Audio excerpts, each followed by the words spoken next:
Camera on করেন। Ma'am ক্যামেরাটা on মেয়েদেরকে হচ্ছে এতবার না। বলতে হয় কেন? এ কি?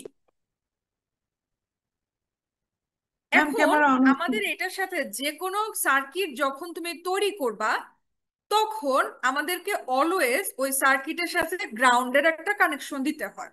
তার মানে একটা গ্রাউন্ড লাগবে। তো গ্রাউন্ড নেওয়ার জন্য আমাদেরকে এই টার্মিনাল মোড যে আছে এখানে ক্লিক করতে হবে। টার্মিনাল মোডে যাব, গেলে এই যে দেখেন গ্রাউন্ড এসেছে। গ্রাউন্ডে সিলেক্ট করে এইখানে গ্রাউন্ড সিলেক্টেড থাকবে, আমি এনে এখানে ক্লিক করব, আমার গ্রাউন্ড চলে এসেছে।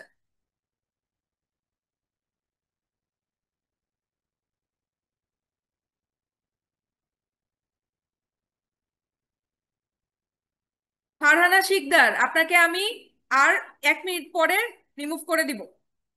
মোহাম্মদুল্লাহ আসিফের নতুন কি হয়েছে? এবং ফাতেমা আক্তার 9টা 54 ম্যাম ওই আপনাদেরকে মোবাইলের রিমুভ করে স্ক্রিনে দিব। ছোট দেখা যায়, তো এই জন্য মানে পিসিটা অন করেছি, এই জন্য দুইটা ডিভাইস ম্যাম আমার দেখাচ্ছে। ক্যামেরাটা অন হচ্ছে না, আমি একটু ট্রাই করতেছি ক্যামেরাটা অন করা। কি? ম্যাম আমার ক্যামেরাটা অন হচ্ছে না। ক্যামেরা অন হচ্ছে না? ছবি তোলো না? ম্যাম বাসায় যদি পিসিতে তুমি কানেক্ট করে থাকো তাহলে পিসি অন করবা আর সাথে মোবাইল অন করো। এইসব কথা বললো না, এখন তোমরা ছোট বাচ্চা না, আমিও ছোট না। ম্যাম আমি ট্রাই করতেছি, আমি অন এইখানে করতেছি। কানেক্ট করে নিয়েছি, এখন আমাদের কানেকশন শেষ। এইবারে কাজ হচ্ছে গিয়ে ওই যে হেক্স ফাইল আমরা তৈরি করে রেখেছি সেইটাকে আমরা কোডে নিয়ে আসব। এখন এই যে মাইক্রো কন্ট্রোলার আছে আমাদের, এখানে বাস ক্লিক করব একটা।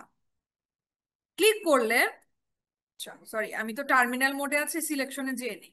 এখন আমি ক্লিক করব এখানে। ক্লিক করলে আমার এরকম একটা অপশন আসবে, খেয়াল করো। আমি বা সিলেকশনে যাব, যে ক্লিক করব, আমার এই অপশন চলে আসবে।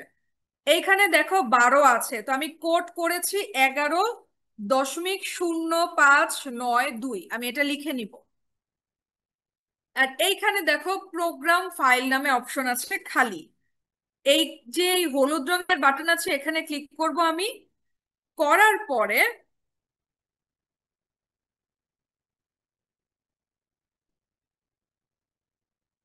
আমার যে জায়গাটাতে আমার হেক্স ফাইলটা আছে তাকে আমার সিলেক্ট করে নিতে হবে।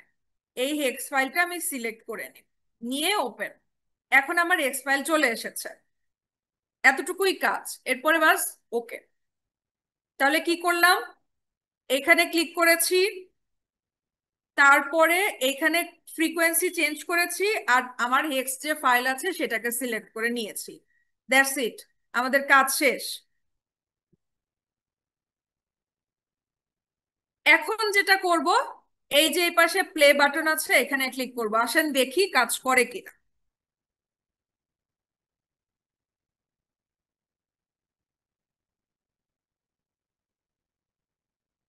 এলইডি আমাদের জ্বলছে, দেখতে কি পাচ্ছেন সবাই? সবাই দেখতে পাচ্ছেন? Yes ma'am. এলইডি জি ব্লিঙ্ক। ম্যাম। এই হচ্ছে আমাদের কাজ। এতটুকুই হচ্ছে আমাদের কাজ, যেটা আমাদের এমবেডেড সিস্টেমের প্রথম যে কোডটা ছিল সেটা।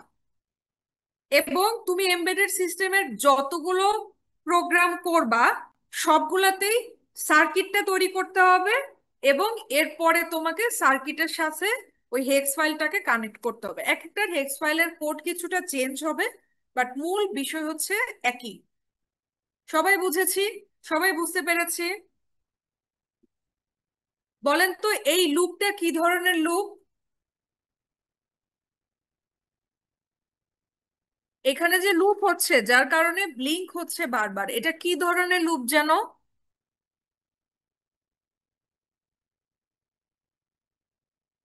আমরা যখন কোড করেছি,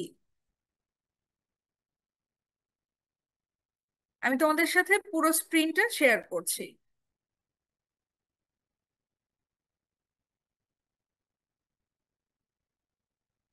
পুরো স্ক্রিনটা কি দেখতে পাচ্ছো? জি ম্যাম পাচ্ছি। তো আমরা যখন কোড করেছি তখন এটা কি কি ধরনের লুপ এটা?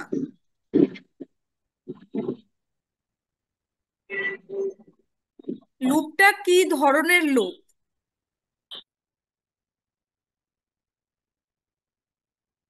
হ্যাঁ, ফর ম্যাম এটা আরে ফর লুপ না? Ma'am for for loop loop for মানে লুপ বাইরে ফেলবে, দেখছো আমার মান সম্মান মান ইজ্জত সব টাকা। এই ফর লুপের কাজ কি? এই ফর লুপের কাজ কি? ওই ইয়ে করা, এলইডি কে অন অফ করা?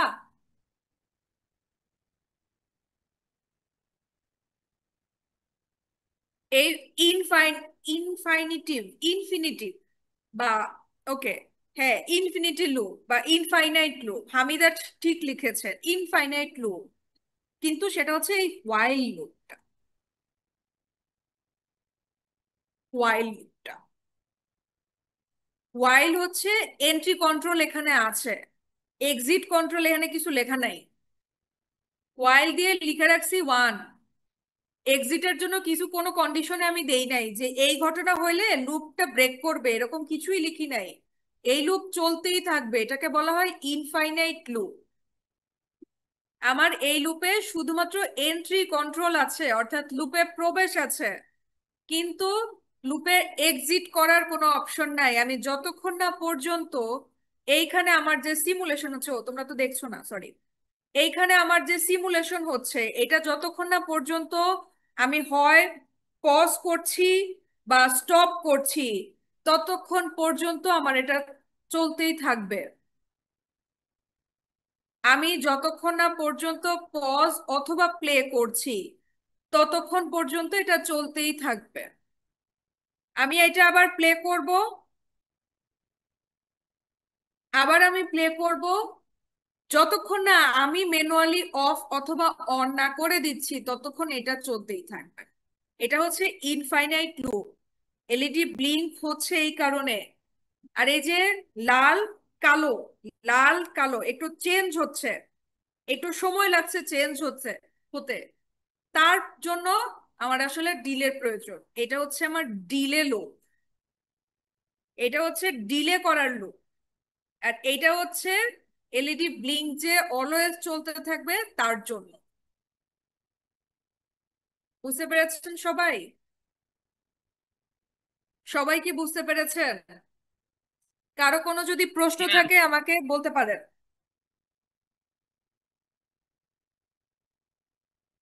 কারো কোনো প্রশ্ন আছে? কোনো কিছু জানতে চাচ্ছি? কিছুই বলে না পোলাপান। কারো কোনো প্রশ্ন নাই?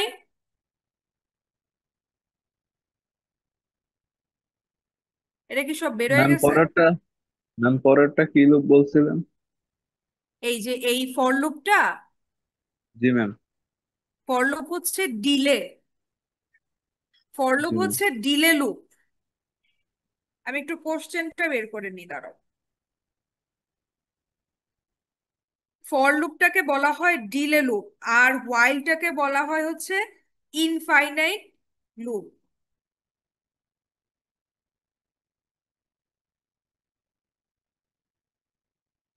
ওকে, তাহলে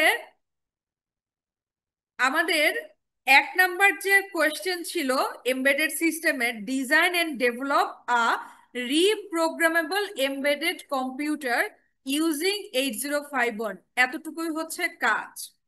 এবার সবাই একটু খাতা বের করে লিখে নাও, পরীক্ষার খাতায় কি কি লিখবা।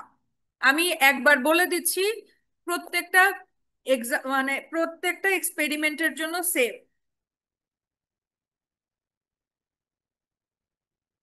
প্রত্যেকটা ম্যাম এক্সপেরিমেন্টের আমাদের কি জন্য save। ল্যাব রিপোর্টে তৈরি করতে হবে? আবার বলো, বুঝি নাই।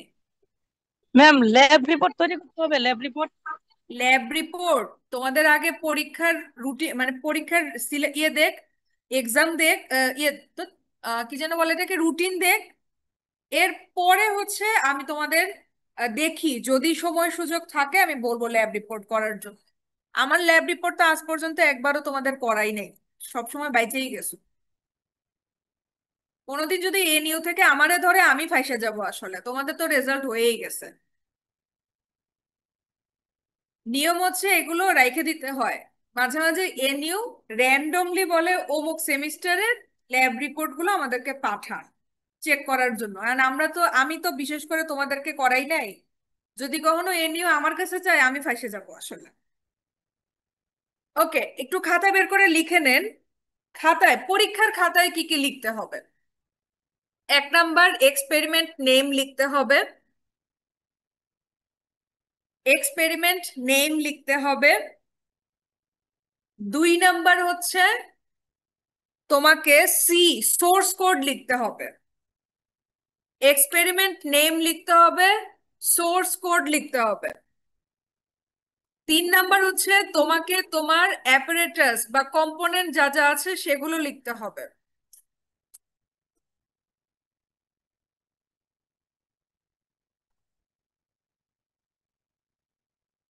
এটা আমি কেন, ওখানে তো স্যার কেউ নাই, সবাই হয়তো ক্লাসে। এটা কিসের জন্য? আচ্ছা, আপনি নোটিশ কি এটাই দিয়ে যাচ্ছেন? ঠিক আছে।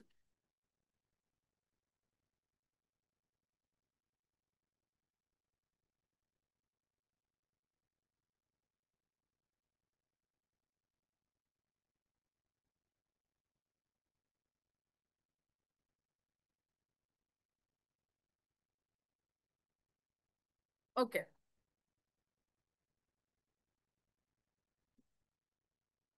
আপনারা কি সবাই বুঝেছেন? কি কি যেন বললাম, এক্সপেরিমেন্ট নেম লিখতে হবে, তারপরে আপনাকে সোর্স কোড লিখতে হবে, তারপরে কম্পোনেন্ট বা অ্যাপারেটাস, অর্থাৎ এই যে এই দুইটা যে তুমি ব্যবহার করেছো এই দুইটার নাম লিখতে হবে, তারপরে আপনাকে এই সার্কিটটা আঁকাইতে হবে। এই হচ্ছে খাতায় লেখার নিয়ম। একটাই এক্সপেরিমেন্ট খাতায় লিখতে হয়, এমবেডেড সিস্টেমে এক্সপেরিমেন্ট একটা থাকে। বুঝতে পেরেছেন সবাই? কারো তো কোনো প্রশ্ন নাই? সুতরাং আজকে এ পর্যন্তই, ছেড়ে দিচ্ছি আপনাদেরকে। নেক্সট কবে ক্লাস হবে এবং অনলাইন না অফলাইন? মোস্ট প্রবাবলি আপনাদের অফলাইন ক্লাস হবে, কারণ অন্যান্য সাবজেক্টেরও শুরু করতে হবে। তবে মোসাব্বের স্যার আপনাদের অফলাইন অনলাইনেই হয়তো নিবেন। তো আজকে তাহলে এই পর্যন্তই। Thank you everyone. ম্যাম আসসালামু আসসালামু আলাইকুম। আলাইকুম। ওয়ালাইকুম আসসালাম।